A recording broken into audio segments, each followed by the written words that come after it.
عوامی action committee اپنے طرز سیاست اور غلط فیصلوں کی وجہ سے آج آزاد کشمیر میں مکمل طور پہ تنہا ہو چکی ہے۔ عوامی ایکشن کمیٹی کے وہ کون سے فیصلے ہیں جو اس تنظیم کے گلے پڑ گئے؟ درندوں کی، سرگنا رہنماؤں کی ایک واٹس ایپ چیٹ بھی سامنے آئی ہے، اس میں شر انگیزی پھیلانے کی کیا گفتگو کی جا رہی ہے؟ اب بلاول بھٹو زرداری یا پاکستان پیپلز پارٹی کو مہاجرین کی 12 سیٹوں پر اتنا اعتراض تھا، حکومت بھی تو آزاد کشمیر میں پیپلز پارٹی کی تھی، کالعدم قرار دیا گیا ہے ان کے طرز سیاست کی وجہ سے، ان کی انتشاری پولیٹکس کی وجہ سے۔ آزاد ڈیجیٹل کے ساتھ میں ہوں عمران وسیم۔ عوامی ایکشن کمیٹی اپنے طرز سیاست اور غلط فیصلوں کی وجہ سے آج آزاد کشمیر میں مکمل طور پہ تنہا ہو چکی ہے۔ عوامی ایکشن کمیٹی کے وہ کون سے فیصلے ہیں جو اس تنظیم کے گلے پڑ گئے؟ عوامی ایکشن کمیٹی کے کارندوں کی، سرگنا رہنماؤں کی ایک واٹس ایپ چیٹ بھی سامنے آئی ہے، اس میں شر انگیزی پھیلانے کی کیا گفتگو کی جا رہی ہے؟ اس کی تفصیلات بھی آگے چل کے آپ ناظرین کے ساتھ ہم شیئر کریں گے، اور اس کے علاوہ بھی ہمارے بلاگ کی جو دیگر اہم خبریں ہیں جن کی ہیڈ لائن، جن کے ٹائٹلز تھمبنیل پہ آپ ناظرین نے پڑھے ہیں، پھر ان کی تفصیلات بھی آپ دیکھنے والوں کے ساتھ شیئر کریں گے۔ لیکن بلاگ کا آغاز کرنے سے پہلے آپ سے درخواست ہوگی کہ چینل کو سبسکرائب کر لیں، بیل آئیکن کا بٹن پریس کریں، ویڈیو پسند آئے تو اسے لائک اور شیئر ضرور کیجیے گا۔ عوامی ایکشن کمیٹی جو تشکیل پائی آزاد کشمیر عوام کے مسائل کے حل کے لیے، ایک احتجاج کیا گیا اس تنظیم کی جانب سے، دوسرا احتجاج کیا گیا، حکومت نے مذاکراتی کمیٹی بنا کے عوامی ایکشن کمیٹی کے بہت سارے مطالبات تسلیم کر لیے، اور عوامی ایکشن کمیٹی نے ایگری کیا کہ ہمارے مطالبات پر حکومت کی جانب سے ہمارے ساتھ مذاکرات بھی کیے گئے ہیں اور ہمیں یقین دہانی بھی کروائی گئی ہے۔ اب وہ جو مطالبات جو ان میٹنگز میں طے پائے تھے ان میں بیشتر پر حکومت نے عمل درآمد کر دیا۔ اب عوامی ایکشن کمیٹی کا مطالبہ یہ تھا کہ الیکشن سے پہلے مہاجرین کی 12 سیٹیں ختم کی جائیں۔ اس پر پیپلز پارٹی کا موقف بھی آیا، بلاول بھٹو زرداری کا موقف بھی آیا۔ اب بلاول بھٹو زرداری یا پاکستان پیپلز پارٹی کو مہاجرین کی 12 سیٹوں پر اتنا اعتراض تھا، تو حکومت بھی تو آزاد کشمیر میں پیپلز پارٹی کی تھی، وزیر اعظم بھی تو آزاد کشمیر میں پیپلز پارٹی کا تھا۔ آج اگر عوامی ایکشن کمیٹی کو کالعدم قرار دیا گیا ہے ان کے طرز سیاست کی وجہ سے، ان کی انتشاری پولیٹکس کی وجہ سے، تو اس کی وجہ تو وہ کالعدم تنظیم ہے۔ لیکن اگر بلاول بھٹو زرداری صاحب یہ سمجھتے تھے کہ یہ انتخابات سے پہلے کام ہو جانا چاہیے تھا، مہاجرین کی سیٹیں ختم کرنی ہے، ختم نہیں کرنی، اس پہ فیصلہ ہونا چاہیے تھا، تو پرائم منسٹر تو پاکستان پیپلز پارٹی کا تھا۔ اب یہ بات سامنے آ رہی ہے کہ 4 آپشن مہاجرین کی سیٹوں پہ حکومت کی طرف سے عوامی ایکشن کمیٹی کو دیے گئے، لیکن اس کالعدم تنظیم نے کسی بھی آپشن کو ایکسیپٹ نہیں کیا۔ اب حکومت کا واضح طور پہ جوائنٹ ایکشن کمیٹی کو یہ پیغام ہے جو مولانا فضل الرحمان سے اس تنظیم نے رابطہ کیا کہ ثالثی کی کوشش کریں، ہمارے لیے کریں، ہمارے لیے بات چیت کریں، تو حکومت نے واضح طور پہ پیغام دیا ہے، مولانا صاحب سے جو رابطہ عوامی ایکشن کمیٹی نے کیا ہے کہ براہ راست کالعدم تنظیم کے ساتھ حکومت مذاکرات بات چیت نہیں کر سکتی، یہ قانون کے برخلاف ہے، یہ قانون کے اگینسٹ ہوگا۔ ثالثی کی اگر بات کی ہے تو عوامی ایکشن کمیٹی نے مولانا فضل الرحمان کے ساتھ رابطہ کیا ہے، لیکن حکومت کا پیغام بڑا واضح ہے کہ 12 جو مہاجرین کی سیٹیں ہیں یہ ختم ہوتی ہیں یا ختم نہیں ہوتی، اس کا فیصلہ آنے والی اسمبلی کرے گی۔ اب آپ دیکھیں کہ آزاد کشمیر میں انتخابات کا جو بگل ہے وہ بچ چکا ہے، نامینیشن پیپر فائل ہو چکے ہیں، انتخابات کی تاریخ آ چکی ہے۔ بلاول بھٹو زرداری صاحب، پیپلز پارٹی جن کا مولانا صاحب کے ساتھ اتحاد ہوا، اس اتحاد میں رد و بدل کی جا رہی ہے، سیٹ ایڈجسٹمنٹ کے معاملے پہ تبدیلی کا امکان ہے۔ پیپلز پارٹی کے رہنما سردار تنویر الیاس جو کہ سابق وزیر اعظم آزاد کشمیر کے، مستعفی ہو کے پیپلز پارٹی کی بنیادی رکنے سے استعفیٰ دے کے اب وہ پیچھے ہٹ چکے ہیں، وہ شاید استحکام پاکستان پارٹی میں چلے جائیں۔ تو سیاسی جو سرگرمیاں ہیں وہ ہر گزرتے دن کے ساتھ جو ہے وہ آزاد کشمیر میں بڑھتی چلی جا رہی ہیں، اور جب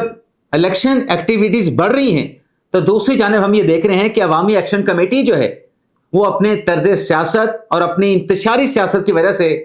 تنہا ہو کے رہ گئی ہے. عوام کا فوکس، پولیٹیکل پارٹیز کا فوکس اور کارکنوں کا فوکس جو ہے وہ آئندہ آنے والا الیکشن ہے جو کہ 27 جولائی کو ہونے جا رہا ہے. لیکن اس دوران ایک واٹس ایپ کی چیٹ بھی سامنے آتی ہے جس میں اس کلدن تنظیم کے جو لوگ ہیں، جو کرندے ہیں، جو بیرون ملک بیٹھے جو لوگ ہیں، ان کے ساتھ کیا بات ہو رہی ہے. ہجرہ کو بند کرنے کی بات ہو رہی ہے، گھروں کو، دکانوں کو جلانے کی بات ہو رہی ہے. کیا اس تنظیم کا یہ پرامن ایجنڈا ہے؟ بہت سارے لوگ اسی وجہ سے کہ تنظیم جو ہے پرامن نہیں رہی، ایک کر کے اس تنظیم سے الگ ہو چکے ہیں. اور وہاں پہ اب الیکشن ہوگا. الیکشن کے بعد جو نئی حکومت بنے گی وہ فیصلہ کر لے گی کہ مہاجرین کی سیٹیں رہیں گی یا مہاجرین کی سیٹیں نہیں رہیں گی. لیکن یہ سڑکوں پہ نکل کے احتجاج کر کے جو نظام حکومت ہے اس کو مفلوج بنا کے اگر آپ اپنا کوئی دباؤ ڈال کے مطالبہ منوانا چاہتے ہیں تو یہ تو فیصلہ ریاست نے کیا ہے، ریاست آزاد کشمیر کی حکومت نے، کہ دباؤ میں نہیں آئیں گے اور نہ کلدن تنظیم کے ساتھ کسی قسم کے مذاکرات کیے جائیں گے. اچھا، یہاں پہ جیسا کہ بات ہوتی ہے کہ اس تنظیم کے بیرونی جو ہے وہ رابطے بھی ہیں، تانے بانے بھی ہیں، تو اس سے مجھے یاد آیا کہ معرکہ حق میں جو پاکستان نے بھارت کو شکست دی، اس شکست کے بعد جب وزیر دفاع سے، مودی سرکار سے اپوزیشن نے کہا کہ آپ جنگ سے متعلق آ کر پارلیمنٹ میں بات کریں، حقائق پیش کریں، کتنا نقصان ہوا، پاکستان کو کتنا نقصان پہنچایا گیا، تو بھارتی وزیر دفاع راج ناتھ سنگھ نے پارلیمنٹ میں سٹیٹمنٹ دیا تھا کہ اس پاک بھارت جنگ میں بھارت کا کوئی نقصان نہیں ہوا، بھارت کا کوئی فوجی ہلاک نہیں ہوا، بلکہ انہوں نے دعویٰ کیا تھا کہ ہم نے پاکستان کو نقصان پہنچایا ہے. لیکن اب آپ دیکھیں کہ 26 جون کو جو بھارت نے اعتراف کیا ہے، ٹھیک 1 سال 1 ماہ کے بعد، آلموسٹ اتنا ہی عرصہ بنتا ہے، اب اس بیان کے پر جو راج ناتھ سنگھ ہیں، وزیر دفاع ہیں بھارت کے، انہیں اپوزیشن نے، کانگریس پارٹی نے آڑے ہاتھوں لیا ہوا ہے. اب بھارتی جنتا پارٹی، اب بھارت کی پارلیمنٹ میں جو اپوزیشن جماعتیں ہیں وہ مودی سرکار سے، مودی حکومت سے یہ مطالبہ کر رہے ہیں کہ پارلیمنٹ کو جو ہے وہ حکومت کے منسٹر، وزیر دفاع کی جانب سے گمراہ کیا گیا کہ پاکستان کے ساتھ جنگ میں کوئی نقصان نہیں ہوا، کوئی فوجی اہلکار ہلاک نہیں ہوا، یہ پارلیمنٹ کو گمراہ کیا گیا. اور راج ناتھ سنگھ کا جو سٹیٹمنٹ تھا اس سے حکومتی ارکان نے اس کی مکمل حمایت کی. اب اپوزیشن کی جانب سے یہ مطالبہ کیا گیا ہے کہ ایک تو غلط بیانی کرنے پر، پارلیمنٹ میں جھوٹ بولنے پہ، پارلیمنٹ کے ارکان اور عوام کو پارلیمنٹ کے تھرو گمراہ کرنے پہ راج ناتھ سنگھ کو برطرف کیا جائے، انہیں وزیر دفاع کے عہدے سے ہٹایا جائے. لیکن یہ صرف ایک مطالبہ نہیں، دوسرا مطالبہ بھی اپوزیشن نے کیا، یعنی اپوزیشن اس اعتراف کے بعد کہ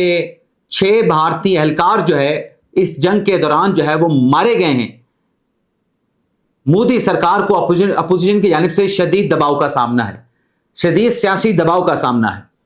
اپوزیشن نے یہ بھی مطالبہ کیا ہے کہ گمراہ کرنے پہ حکمران جماعت اور ان کے ارکان جو ہے وہ پارلیمنٹ سے معافی بھی مانگیں، کیونکہ راج ناتھ سنگھ کا جو بیان تھا جس میں گمراہ کیا گیا، غلط بیانی کی گئی، اس کی سپورٹ حکومت کے ارکان نے کی. تو غلط بیانی کرنے پہ مودی سرکار کو جو ہے اپنے ملک بھارت میں لینے کے دینے پڑے ہوئے ہیں. اور پاکستان آپ دیکھیں، مارکہ حق کے بعد،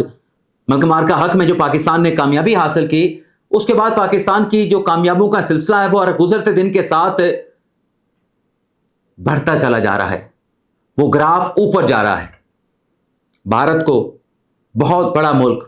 بہت بڑی اکانومی، بہت بڑی فوج،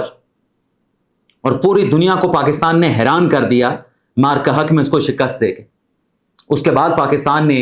مطلب جنگی میدان میں تو پاکستان ایک اہم کھلاڑی بن کے سامنے آیا، سفارتی محاذ پر بھی جو کامیابی حاصل کی، خاص طور پہ ایران امریکہ کے مابین جو ثالثی کرائی ہے، اس ثالثی کے نتیجے میں سوئٹزرلینڈ میں جو مذاکرات ہوئے، اس سے پہلے جو جنگ بندی ہوئی، اب جو قطر میں خفیہ نوعیت کے تکنیکی مذاکرات ہوئے ہیں، اس میں دونوں فریقین نے، پاکستان اور قطر کی ثالثی میں، اس بات پہ اتفاق کیا ہے کہ بات چیت کا سلسلہ جاری رکھا جائے گا. دونوں فریقین نے اس بات پہ اتفاق کیا ہے، جو مفاہمتی یادداشت ہے اس کے مختلف پہلوؤں پہ غور کرتے ہوئے، کہ نہ صرف بات چیت کا سلسلہ جاری رہے گا بلکہ مذاکرات کا جو اگلا راؤنڈ ہے، جو ٹیکنیکل نیگوسیشنز ہیں، جیسے ہی سابق جو سپریم لیڈر ہیں ایران کے، ان کی آخری رسومات ادا کی جائیں گی، اس کے فوری بعد جو ہے مذاکرات کا اگلا راؤنڈ جو ہے وہ اس کی تاریخ جو ہے وہ طے کی جائے گی۔ تو پاکستان دنیا میں امن کی کوششوں میں اپنی سفارتی عسکری میدان میں تو کامیابی حاصل کی، سفارتی میدان میں بھی اپنی ایکسپرٹیز کا مظاہرہ کر رہا ہے اور اپنا لوہا منوا رہا ہے۔ اجازت چاہتے ہیں، اللہ حافظ۔